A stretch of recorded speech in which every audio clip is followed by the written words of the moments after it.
Hello everybody, here we are today talking about the Carolina Hurricanes, the fact that they are on the brink of elimination, and just talking about that. So before we get into it, please make sure to subscribe if you're new to me or hockey, whatever the case may be. That being said, let's get on into it. So the Hurricanes-Rangers series is in its third game. It just wrapped up the third game, I should say, and we're already seeing a series that could be over as the Rangers ended up winning a huge game in Carolina last night in overtime to take a 3-0 series lead.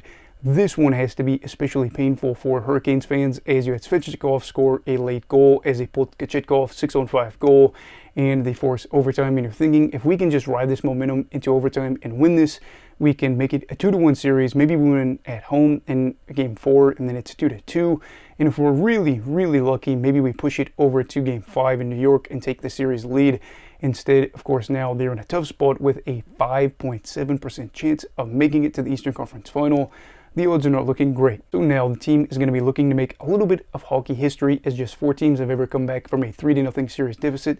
Those being the 1942 Toronto Maple Leafs, they actually went on to win the Stanley Cup, the 1975 New York Islanders, the 2010 Philadelphia Flyers, and the 2014 Los Angeles Kings.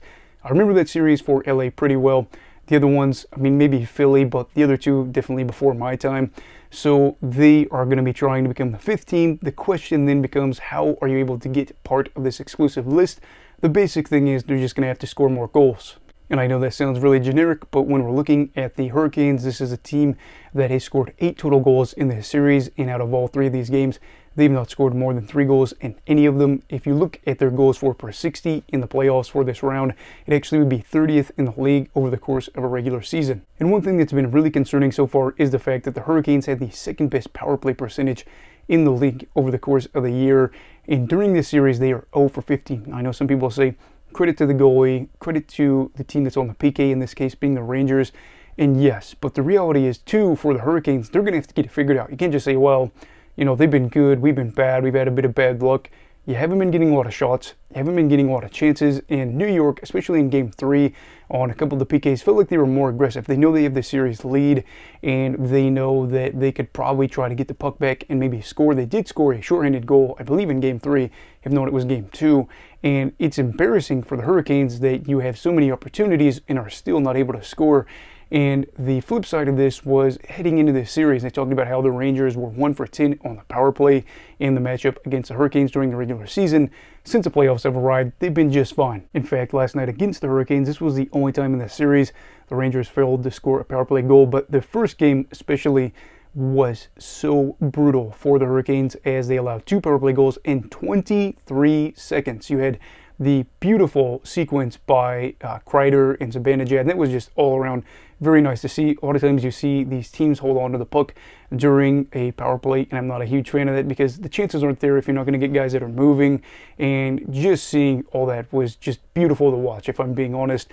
But if you are a team in the Hurricanes that are still winning at 5-on-5 in terms of the shots, but aren't getting these goals, and you're not scoring power play goals, and you are allowing goals on the penalty kill, you're in a world of hurt. And it's not like Kochetkov and Anderson have been just atrocious in this series.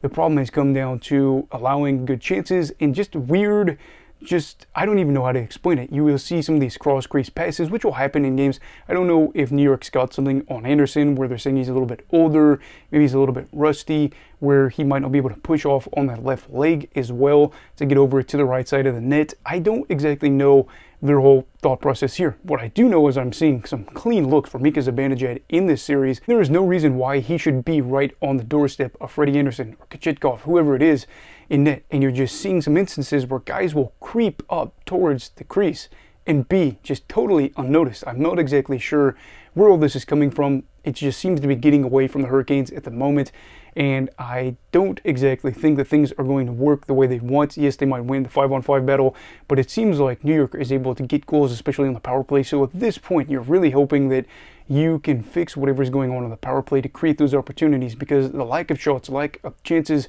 all helps contribute to them being 0 for 15, and you'd like to think at some point that they're going to be able to score. But the reality is too, is it even going to matter? Are they going to have a dud in another game, or are you going to have a goalie that ends up having a bad game? It's all going to be tough to watch out for, because the thing is, you can't have any slip-ups. Sorry about that, my dog was sleeping and snoring, so I got distracted. But yes, you can't have a lot of slip-ups, and one thing that is very concerning is just the star power for New York, being able to take over the series. You're looking at Zibanejad, you're looking at Kreider, you're looking at Trocheck, you're looking at Lafreniere, you're looking at Panarin. I don't know if I mentioned him already. So many of these players are dominating, and I really thought as long as the Hurricanes were able to hold steady against them, their bottom six would be able to come on in and save the day. But at the moment, they're not even able to stop the main guys or limit them. It looks like some of these players are going to go and have a good series, and some of the guys like Teravainen, he's going to have a point in this series, and you're hoping that somebody is going to be able to step up because it just takes one game. And I know that the Hurricanes have had multiple leads in this series, but the Rangers, just like what they did with Washington, they didn't let them have the lead long, and they would be able to just go on and score goals of their own. I know people say, well, they did have 2 losses in overtime during this series, and that is very true, as they could be up 2-1 at the very least in this series had some things gone their way. But I did see an article by The Athletic, and I think it said 5 of their past 8 playoff losses were in overtime. So that, again, kind of points to if it goes past 60 minutes, they're not necessarily a lock to go out there and seal the deal and get a win.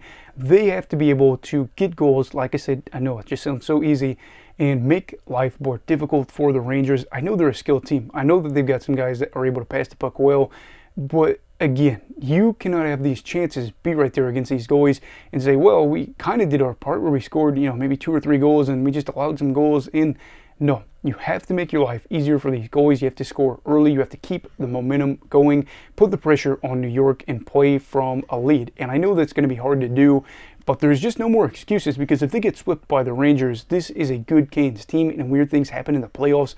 But it would be embarrassing, and that's the reality. And I've heard this before, and it's not my idea, and I'm not even sure where I've heard it from, but especially looking at a team like the Hurricanes, they're able to go out there and win over the course of an 82-game season, because you know they're going to just keep getting their chances, and over the course of a year, they're going to pick up their wins, and life is going to be good for them. But at the same time, too, the playoffs are completely different, because you could theoretically have 28 games you get to play, but you're only guaranteed 4 in each series that you win, and your number to possibly go on and win it could be higher, could be lower, depending on how you do. But if you get stuck in a rut, there's a lot less time to get things figured out. You don't have 30 games where they ended up starting off slow this year and they were able to get things turned around. Now they've just got 1. So the next 60 minutes we see from this team is going to be huge. And I would like to say, at the very least, they should be able to go back to Carolina for Game 6. I don't think this thing is going to be going 7 games like I said originally at the start of the series. Again, the Rangers are just looking like a much better team. Their stars are performing.